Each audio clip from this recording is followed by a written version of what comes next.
Today, we are going to continue our check-in looking at the ramifications from the 1857-1858 prayer revival that spread across the country. We saw this revival reach businessmen, and then it began to reach other types of men.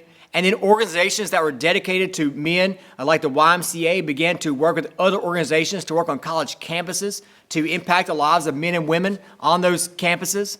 But today we're going to see that this prayer revival also did something to reach children with the gospel. We talked about how New York City was in financial ruin leading up to the revival.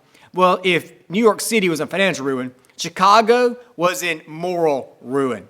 The city had a few more than 109,000 people in its area, but it had only 70 churches to reach them. But it also had hundreds of brothels working in the city as well. So this city was in trouble. And the YMCA, again, they took a hand and they sent a young 21-year-old D.L. Moody to the city.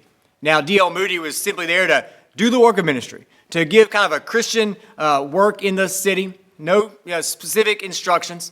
But he began to start Sunday schools in the city, close to where the Moody Institute is today.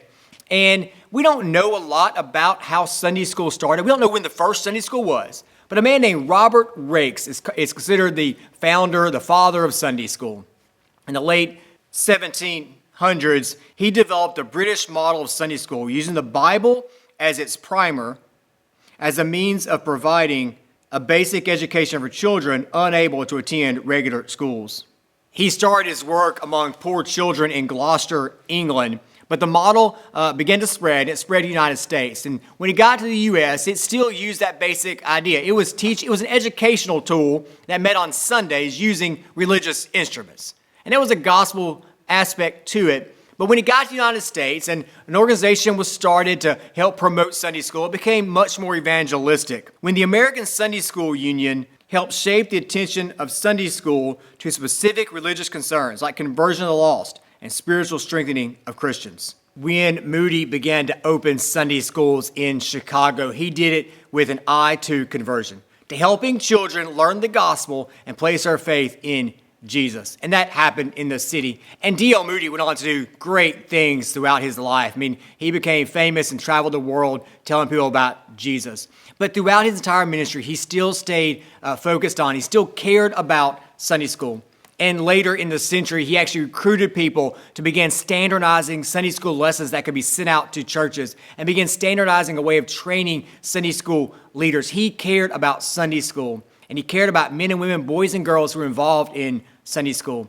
It's estimated that by the end of the century, over 70,000 different Sunday schools were started in the United States by people like D.L. Moody and people who promoted it like D.L. Moody.